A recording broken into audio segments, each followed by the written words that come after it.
Sementara Jasa Marga udah membuka tol Trans Jawa, Pak, dari Jakarta sampai Surabaya. Yang mana ada Rumijanya di kiri kanan. Sehingga inilah yang bisa dimanfaatkan oleh para pihak-pihak yang mempunyai kepentingan untuk menggunakan jalur ini sebagai pipanisasi. Baik itu BBM, baik itu Palija, fiber optik, lain-lain, Pak. Semuanya yang bersifat utilitas itu bisa menggunakan Rumija kami. Nah, disitulah pengelolaan yang kami lakukan untuk Rumija ini terkait dengan pemanfaatan lahan yang ada. Disitulah Jasa Marga Jasa Marga Properti bertransformasi menjadi JMRB, Pak. Gitu.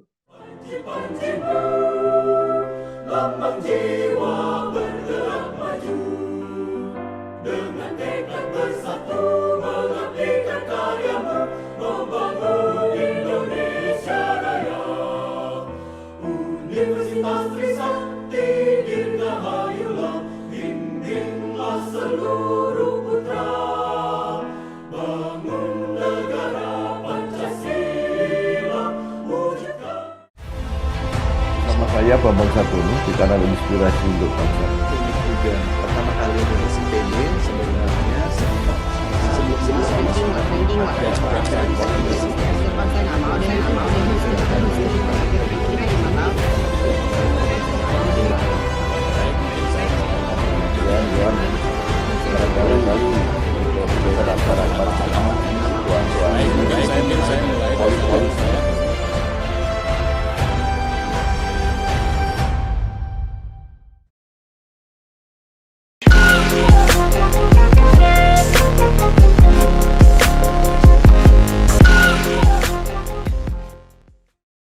Assalamualaikum warahmatullahi wabarakatuh.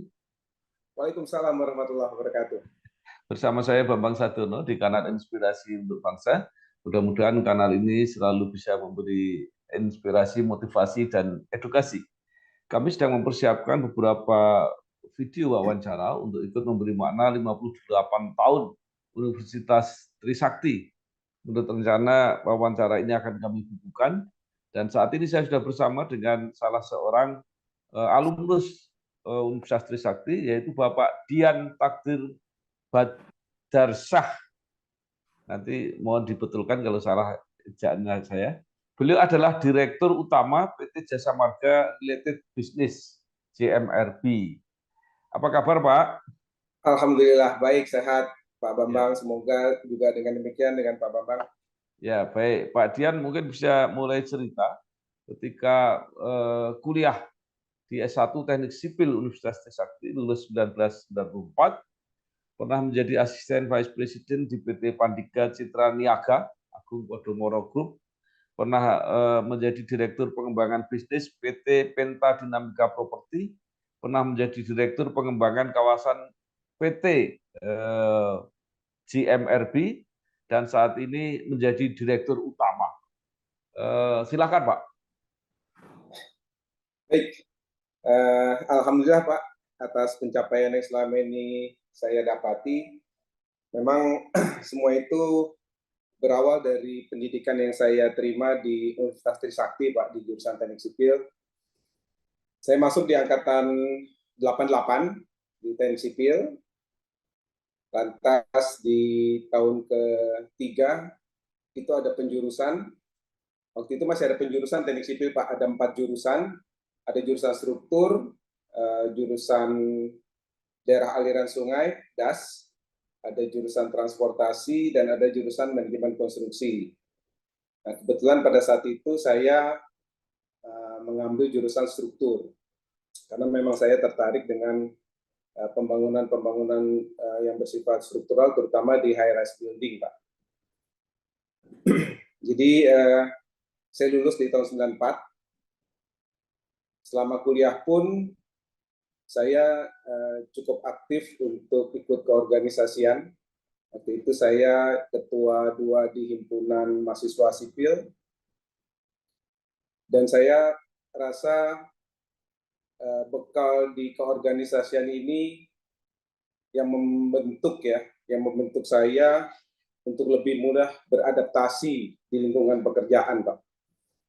Jadi itu sekelumit mengenai apa yang saya dapati di Universitas Trisakti. Lantas pada saat saya tamat itu, saya bekerja di konsultan, Pak.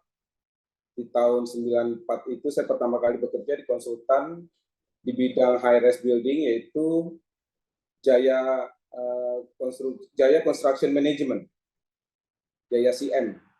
Kenapa saya pilih konsultan? Pada saat itu saya diterima juga di beberapa kontraktor, Pak. Ada di Jaya Konstruksi dan juga ada di kontraktor swasta.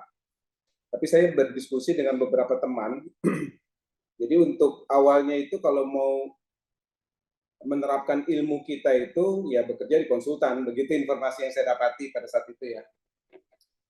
Lantas saya masuklah saya pilih tuh akhirnya Jaya CM itu, Jaya Construction Management. Nah, dari situ memang benar sekali apa yang diinfokan kepada saya oleh beberapa senior pada saat itu. Jadi saya mengenyam tambahan ilmu penerapan dalam bidang konstruksi memang di Jaya CM. Dengan tekad bersatu mengabdikan karyamu, membangun Indonesia Raya. Universitas Trisakti tegak perkasa, indah menghias pesona. Nusa dan bangsa penuh bangga, bukti bakti sepanjang masa. Berkibarlah. Tapi nggak lama saya di JSCM, Pak. Jadi sekitar 1 tahun saya di JSCM karena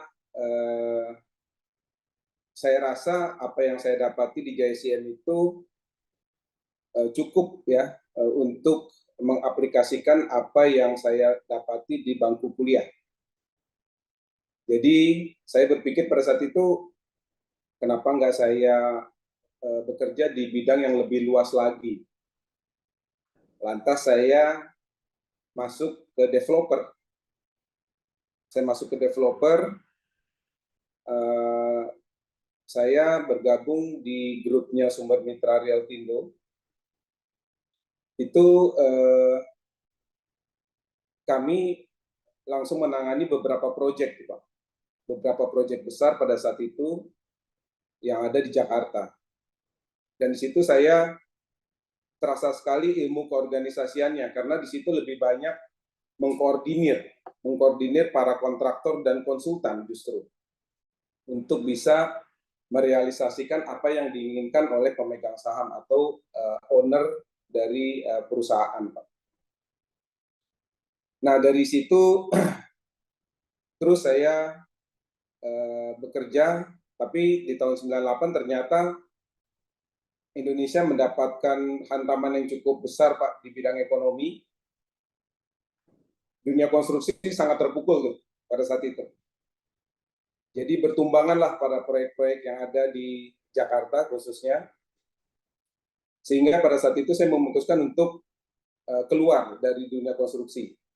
Karena kerjaan saya pada saat itu cuma memonitoring proyek yang mangkrak.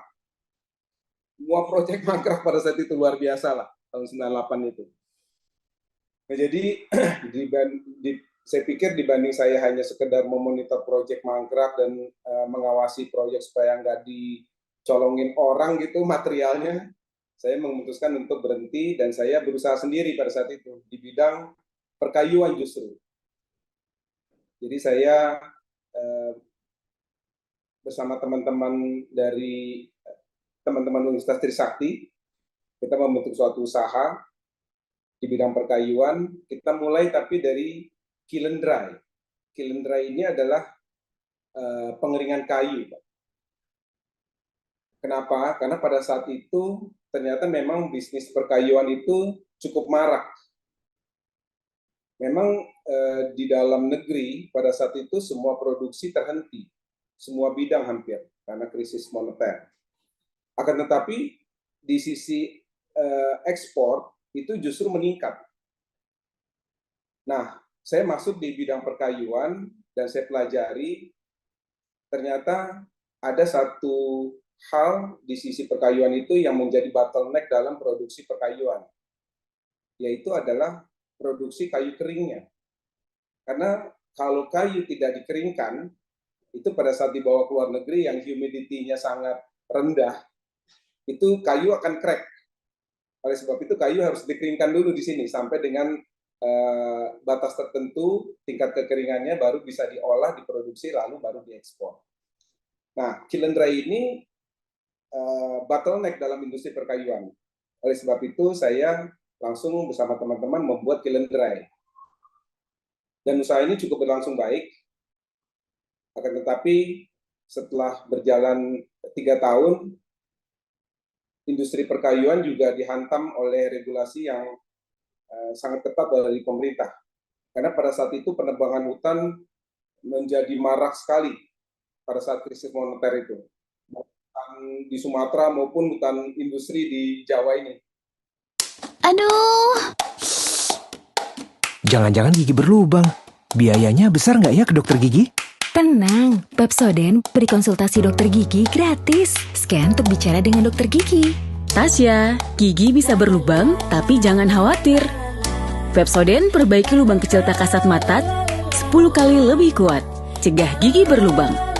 Dan gratis konsultasi dokter gigi di handphonemu kapanpun dengan Pepsodent. Umur-umur hutan industri yang belum saatnya ditebang pun pada ditebangin. Jadi keluarlah regulasi yang cukup keras pada saat itu, sehingga ini juga membuat kinerja kami kurang baik lah. Gitu. Tapi kami nggak mau berlama-lama, kita pikir kami sudah break even point juga dalam waktu singkat, dan kami sudah mengenyam juga keuntungan. Ada beberapa hal lain yang mungkin menjadi pertimbangan kami juga untuk kami memutuskan tidak lanjut di bidang perkayuan ini. Gitu. Akhirnya setelah industri ini kami putuskan untuk kami stop, jadi di 2004 itu akhirnya saya bergabung dengan grupnya Agung Podomoro. Karena dunia konstruksi sudah mulai bangkit lagi, Pak. Saya pikir berbisnis kayu baik, tapi ilmu saya ataupun passion saya dalam bekerja itu ternyata memang di dunia konstruksi. Sehingga akhirnya saya putuskan saya harus kembali ke bidang saya. Nah, dari situlah saya kembali ke dunia konstruksi dan saya masuk ke grupnya Agung Podomoro. Saya menangani beberapa proyek di situ, mulai dari Sudirman Park di Kiai Haji Mas Mansur. Selesai Sudirman Park, saya lanjut, saya menyelesaikan atau bekerja untuk pembangunan proyek Sentra Park, Pak, di Grogol.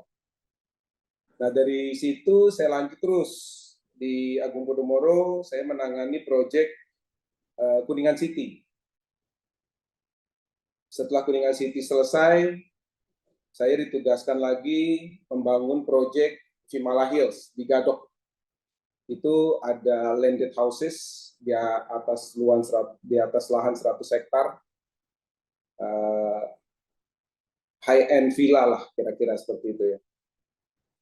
Nah, setelah selesai Kuningan City, Vimala Hills, Agung Podomoro ada satu proyek di Borneo Bay di Balikpapan, Pak. Saya ditugaskan untuk membangun proyek Borneo Bay itu, dan saya selesaikan juga. Dan akhirnya selesai Borneo Bay itu di tahun kira-kira itu di 2017 ya, Pak, 2016 akhir. 2016 akhir itu saya melihat saya punya beberapa kawan, dia analis ya, analis di bidang ekonomi. Dia memprediksi bahwa ini dunia konstruksi khususnya di swasta itu akan mengalami penurunan di tahun 2017, 18, 19 hingga tahun 2020 itu. Menurut dia begitu analisa mereka. Dan kami diskusikan itu, analisa itu. Dan saya yakin bahwa ini benar nih, akan terjadi hal apa yang diprediksi oleh teman-teman di bidang ekonomi terhadap dunia konstruksi di tahun-tahun 2020-an itu. Solusinya apa? teman-teman menyarankan, ya you kalau tetap mau bekerja di dunia konstruksi di bidang Anda, jangan masuk di swasta dulu, karena swasta ini lagi susah, akan susah, dia bilang. Akhirnya saya putuskan, oke, kalau gitu saya masuk di pemerintahan. Nah, kebetulan memang kebijakannya pada saat itu, khususnya di BUMN, bisa menerima para profesional, Pak, untuk bisa menggerakkan dunia BUMN ini di bidang konstruksinya. Nah, akhirnya saya bergabung dengan ada satu anak usahanya Pertamina. Sebenarnya bukan anak usaha dia adalah dana pensiun Pertamina. Dana pensiun Pertamina ini kekayaannya cukup besar, 10 triliun, dan dia juga memiliki beberapa kelolaan aset. Nah, kelolaan aset yang dimiliki dana pensiun Pertamina ini ternyata kurang sehat, kira-kira seperti itu. Nah, saya diminta untuk bisa membantu menyelesaikan permasalahan yang ada di dana pensiun Pertamina ini, khususnya di bidang propertinya. Akhirnya saya bergabunglah di dana pensiun Pertamina itu, dan di situ dalam hal pengelolaan aset ini, akhirnya mereka membentuk anak usaha, yaitu Penta Dinamika Properti. Di situ saya nggak terlalu lama, 2 tahun lah kira-kira di situ.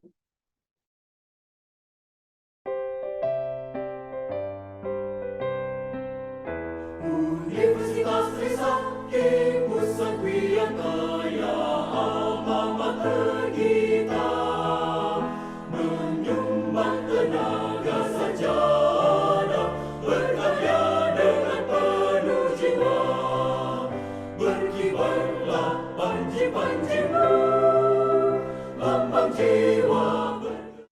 Lantas saya diminta pindah ke Jasa Marga. Ternyata Jasa Marga juga memiliki anak usaha di bidang properti, yang pada saat itu juga disinyalir oleh beberapa manajemen atas Jasa Marga kurang sehat. Coba dong bantu untuk menyehatkan supaya ini bisa jalan lah, kira-kira gitu. Akhirnya saya dipindah masuk ke Jasa Marga Properti pada saat itu, Pak. Itu ya di tahun 2018 Oktober. Sampai sekarang, Pak. Jadi saya masuk sebagai direktur pengembangan, terus berjalan, sehingga pada saat ada pergantian direktur utama, akhirnya saya terpilih menjadi direktur utama sampai saat ini. Itu sekilas perjalanan saya dari kuliah hingga saat ini, Pak Bambang. Kemudian begini, ini kan PT Jasa Marga Related Business ini kan sebelumnya PT Jasa Marga Properti. Ya. Itu apa, Pak? Pengembangannya atau transformasinya seperti apa dengan nama yang baru ini? Ya, seperti yang saya sampaikan di awal tadi bahwa JMRB atau Jasa Marga Related Business ini awalnya memang dibentuk dengan nama Jasa Marga Properti, Pak. Jadi memang bidangnya khusus di properti. Dan berjalan, Pak. Pada saat itu berjalan dengan beberapa pembangunan perumahan yang ditujukan untuk internal khususnya, tapi juga dijual untuk eksternal, dan juga memiliki beberapa aset pengelolaan gedung dan gedung-gedung yang dimiliki oleh Jasa Marga Properti pada saat itu. Akan tetapi di 2019 Jasa Marga Holding pun bertransformasi, Pak. Nah, jadi Jasa Marga itu diharapkan untuk bisa memberikan peningkatan pendapatan di luar tolnya. Nah, bagaimana caranya? Ya, akhirnya Jasa Marga ini dalam rangka membangun tol itu kan tentunya ada juga rest area-nya, Pak. Yang selama ini rest area ini diserahkan kepada para mitra. Nah, pada saat itu diputuskan rest area ini tidak diserahkan ke mitra lagi, tapi dikelola langsung oleh Jasa Marga Properti. Nah, oleh sebab itu karena bidangnya tidak hanya di properti, Pak, jadi dirubahlah nama Jasa Marga Properti ini menjadi Jasa Marga Related Business. Artinya segala macam usaha di luar tol yang ada di Jasa Marga itu semuanya dikelola oleh kami, JMRB. apa aja, yaitu selain rest area, kalau Bapak atau teman-teman tahu, kalau kita lewat jalan tol tuh di kiri kanannya itu masih ada tanahnya kiri kanan Pak. Itu kita sebut rumija. Nah, rumija ini bisa dimanfaatkan Pak. Dimanfaatkan untuk apa? Yaitu untuk iklan dan utilitas. Jadi kalau Bapak lihat sepanjang jalan tol misalnya Jagorawi, Bapak akan lihat banyak iklan kiri kanan kan Pak. Nah itu pengelolaannya di bawah kami. Akhirnya diserahkan kepada kami untuk kami kelola. Karena selama ini dikelola oleh holding langsung Pak. Dan itu holding kan lebih fokus ke jalan tolnya. Supaya nggak repot, holding diserahkan kepada kami untuk lebih fokus mengelola iklan itu. Dan juga kalau Bapak ketahui, beberapa perusahaan-perusahaan baik itu BUMN ataupun swasta, mereka melakukan pendistribusian minyak misalnya Pak. Itu melalui pipanisasi yang selama ini mereka pasang di jalan-jalan arteri ataupun jalan nasional. Kita ketahui kalau ada penanaman pipa di jalan nasional atau jalan arteri itu koordinasinya sangat sulit Pak. Baik koordinasi kepada Pemda setempat, lurah, RT, RW, walaupun para jeger-jeger jalanan gitu ya Pak ya. Jadi sementara Jasa Marga udah membuka tol Trans Jawa Pak, dari Jakarta sampai Surabaya, yang mana ada rumijanya di kiri kanan, sehingga inilah yang bisa dimanfaatkan oleh para pihak-pihak yang mempunyai kepentingan untuk menggunakan jalur ini sebagai pipanisasi, baik itu BBM, baik itu Palija, fiber optik, lain-lain Pak. Semuanya yang bersifat utilitas itu bisa menggunakan rumija kami. Nah, disitulah pengelolaan yang kami lakukan untuk rumija ini terkait dengan pemanfaatan lahan yang ada. Disitulah Jasa Marga Jasa Marga Properti bertransformasi menjadi JMRB Pak. Gitu. Dunia kini sudah berbeda, begitu juga artinya menjadi kaya. Kesempatan belajar dan melihat dunia baik-baik ya di sana. Saat ini adalah milik lebih banyak keluarga. Atau kita beli rumah aja di sana. Bisa menikmati pengalaman-pengalaman baru adalah kekayaan yang sesungguhnya. Seperti pengalaman mudahnya pembukaan rekening anggota keluarga di Singapura dari mana saja. Nanti kamu di Singapura, tinggal ke banknya aja ya. Oke, Dan.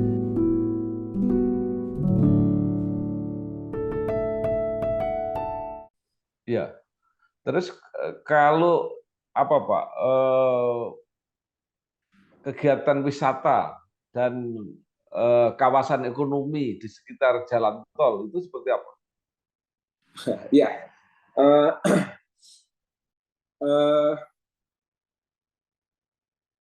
jalan tol itu kan lebih banyak membantu dalam hal mempercepat waktu ya Pak. Kita ambil contoh Pak, dulu Jakarta Semarang sebelum ada jalan tol, orang bisa 12 jam Pak ke Semarang itu. Sekarang orang 4 jam sampai Pak Semarang. Jaraknya cuma 450 kilo Pak. Ya, 450 kilo kalau kecepatan kita 120 km per jam, ataupun batasan limitnya 100 km berarti 4,5 jam sampai Pak. Ya, 4,5 jam berkendara kecepatan 100, orang belum capek lah. Dan kita punya beberapa rest area sebelum itu juga untuk isi bensin, untuk istirahat juga ada. 4,5 jam, maksimum 5 jam kita udah sampai Pak Semarang. Dibanding sebelum ada jalan tol. Jadi kalau Bapak bilang wisata, sebenarnya kami membantu untuk orang berwisata menjadi lebih efisien. Kalau kami membangun kawasan wisata, enggak juga sih Pak, gitu ya. Tapi kami di rest area kami membuat menjadi jendela wisata daerah yang ada di rest area tersebut, Pak. Contoh gini, di rest area kami punya di Cirebon di KM 207. Di situ kami juga akan membuka jendela wisata apa yang ada di Cirebon, apa yang ada di Jawa Barat atau Cirebon dan sekitarnya, Kuningan, dan lain-lain, Pak. Dengan menampilkan makanan khas yang ada di Cirebon, batik Cirebon, lain-lain, Pak. Dan kami di situ ada informasi juga yang memberikan informasi kalau mau ke Cirebon efektifnya ngapain aja, di mana aja tempatnya, mau makan yang enak di mana aja itu ada. Dan itu pun kami terapkan di aplikasi yang kami buat Pak, Travoy namanya. Jadi kalau kita lihat di Android ataupun di iOS, kita ketik aplikasi Travoy, itu keluar Pak. Nah itu adalah aplikasi yang dibuat oleh teman-teman Jasa Marga untuk mempermudah para pengguna tol. Informasinya ada semua di situ, termasuk informasi yang ada di rest area, Pak. Nah, jadi pengembangan bisnis lainnya adalah yang kita sebut Toll Corridor Development. Apa itu? Yaitu pengembangan kawasan yang ada di ujung-ujung tol, Pak. Jadi kalau kita lihat, kita keluar exit tol, di ujung itu selayaknya kawasan-kawasan tersebut bisa kita develop untuk menjadi suatu kawasan ekonomi ataupun kawasan perumahan dan lain-lain yang bisa dampaknya adalah meningkatkan traffic ke jalan tolnya itu sendiri. Nah, jadi di situ fungsi kami untuk pengembangan kawasan koridor tol yang kita sebut Toll Corridor Development. Batasannya ada, Pak, yaitu kira-kira 5 km dari exit. Jadi selama dia dalam range tersebut di luar kota, artinya sejauh 5 km itu mungkin bisa ditempuh kurang lebih dalam waktu 30 menit. Nah, itu masih dalam kawasan yang kita sebut TCD. Kalau lebih dari itu kami nggak ambil, Pak, dan kami nggak kembangkan. Kenapa? Kami juga nggak mau bersaing dengan ataupun berkompetisi dengan karya-karya yang lain. Karya-karya itu BUMN Karya juga punya properti, Pak. Nah, mereka batasannya tidak seperti kami. Mereka bisa main di kota-kota, mereka bisa main di area di luar tol koridor kami. Nah, jadi kita tidak berbenturan sehingga timbullah persaingan yang sehat antara sesama kami di BUMN, Pak. Nah, situlah kami mengembangkan tol koridor development. Itu bentuknya bisa logistik hub, bisa transportation hub, bisa kawasan perumahan, ya, bisa macam-macam, Pak, komersial lainnya. Pun kalau ada daerah wisata yang terdekat masuk dalam radius tersebut, itu pun bisa kami tingkatkan, Pak, keekonomiannya, sehingga itu menjadi lebih baik di kawasan wisata tersebut, sehingga bisa memberikan dampak positif kepada Jasa Marga. Itu, Pak.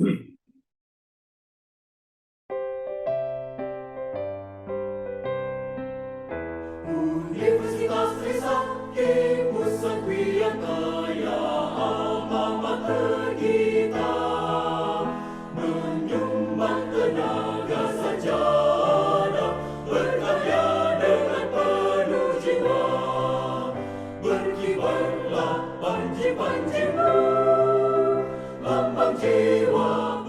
Baik, nah dengan tambahan-tambahan apa ya portofolio kegiatan yang begitu luas, saya kira bagaimana capaian kinerja ini Pak PT GMRB ini, Pak? Ya, seperti kita ketahui, Pak, di 3 tahun terakhir ini pencapaian kami terus meningkat, Pak. Jadi di laporan keuangan kami setiap tahunnya itu meningkat minimum 15 hingga 20%, Pak. Di sini strategi kami pecah menjadi beberapa divisi, Pak. Di GMRB ini ada divisi pengembangan kawasan yang khusus untuk ngurusin TCD itu. Dan kami juga ada divisi bisnis dan komersial, yaitu yang ngurusin iklan dan utilitas. Dan ada divisi operasional, itu yang membawahi rest area beserta pengembangannya. Nah, 3 divisi ini masing-masing fokus di bidangnya untuk meningkatkan ataupun mencapai apa-apa target-target yang sudah kita susun di setiap tahunnya itu, Pak. Ya. Nah, kemudian ke depan apa, Pak, yang direncanakan? Banyak sekali, Pak. Jadi memang ke depannya itu kita lebih fokus ke Toll Corridor Development, Pak. Toll Corridor Development ini adalah pengembangan properti di sepanjang koridor tol, dan sudah kita mulai sebagai yang awal itu adalah di tol koridor development di Jagorawi ini, Pak. Di Jagorawi itu di KM 5, di KM 5 500 tepatnya. Itu tepatnya depan kantor pusatnya Jasa Marga, di seberang kantor pusat Jasa Marga itu ada stasiun LRT, Pak. Stasiun LRT Taman Mini. Yang kebetulan stasiun tersebut berdiri di atas tanah kelolaannya Jasa Marga. Nah, tanah kelolaan atau konsesinya Jasa Marga ini cukup besar, Pak. Ada 3 hektar. Tepat di atasnya berdiri stasiun LRT.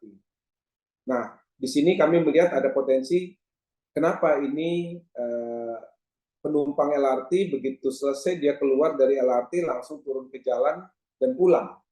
Sementara traffic ini sangat baik, Pak, untuk kita tampung. Sehingga kita bangun suatu kawasan komersial berdampingan langsung dengan stasiun LRT. Bahkan ini sudah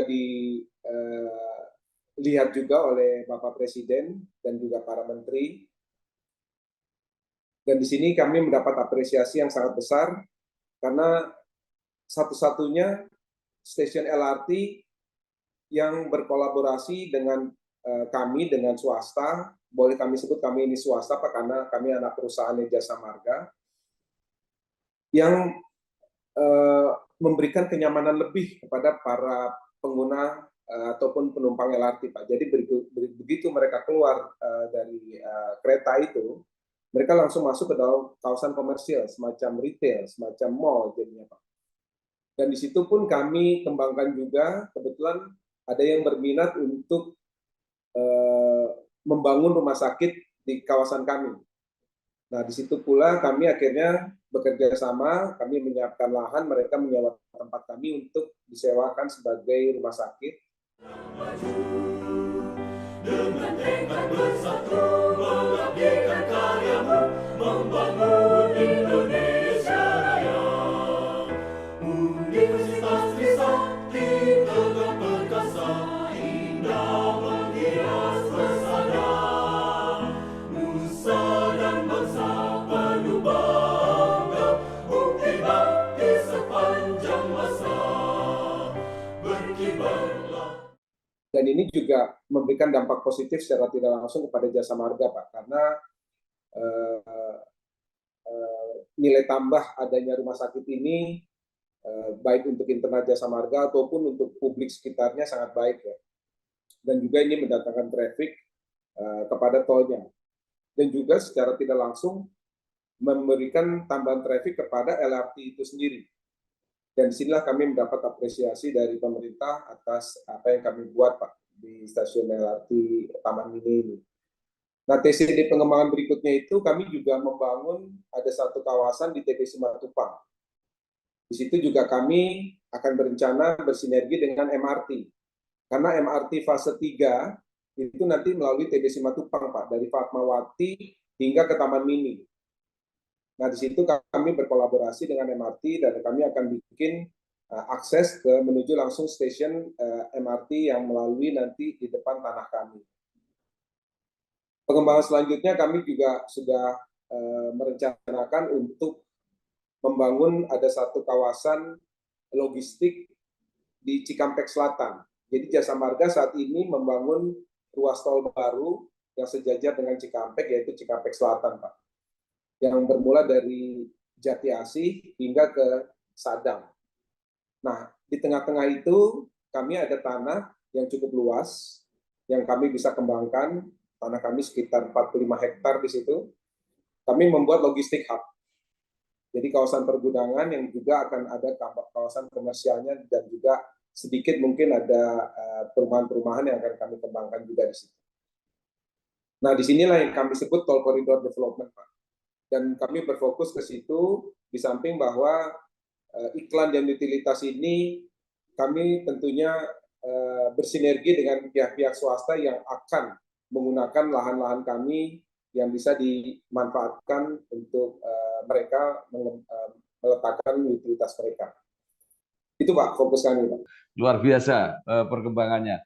kembali ke Universitas Trisakti, Pak. Ya. Jadi menurut Pak Dian, apa yang bisa diperoleh dari Universitas Trisakti bagi Bapak yang membantu dalam merintis karir?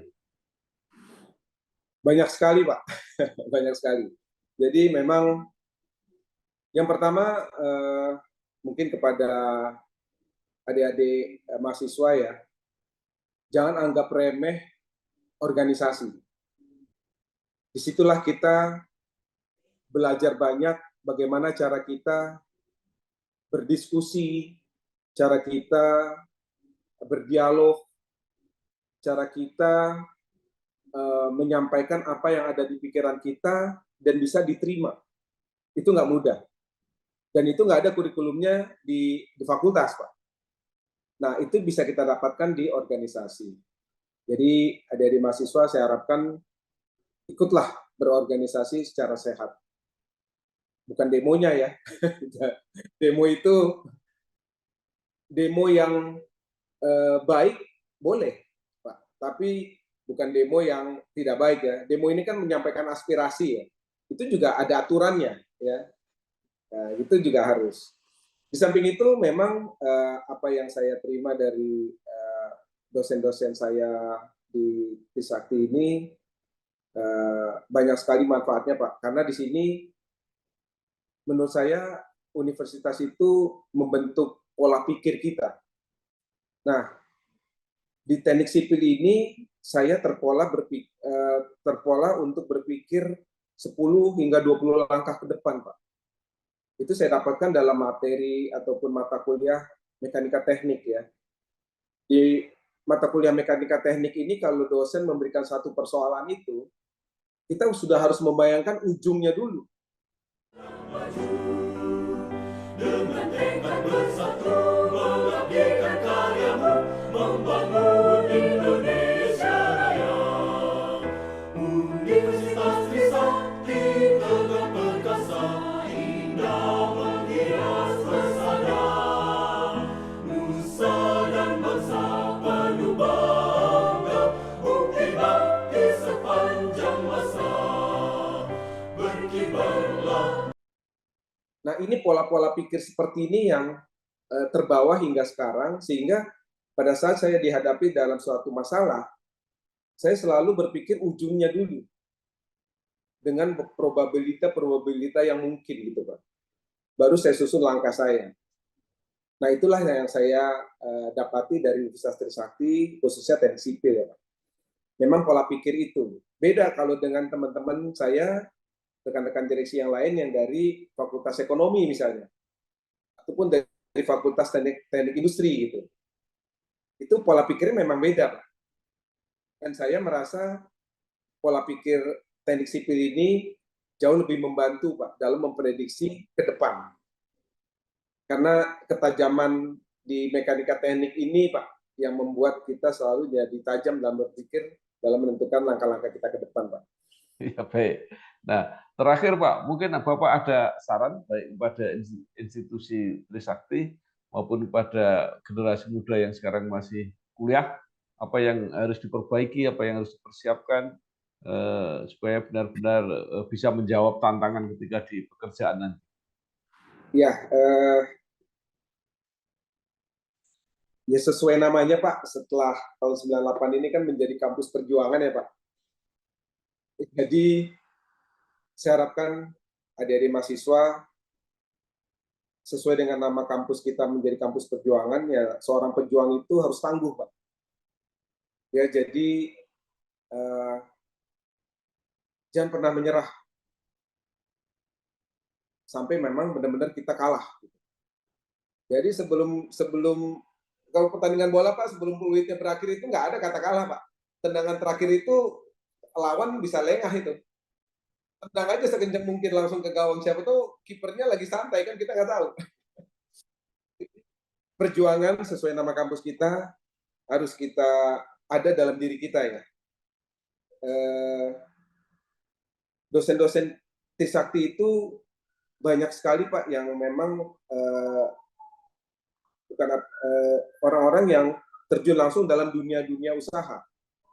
Jadi saya juga mendapati materi-materi kuliah yang diberikan oleh dosen-dosen itu adalah materi-materi yang ada memang sedang terjadi di dalam dunia usaha yang berlangsung pada saat itu. Jadi untuk teman-teman adik-adik mahasiswa kuliah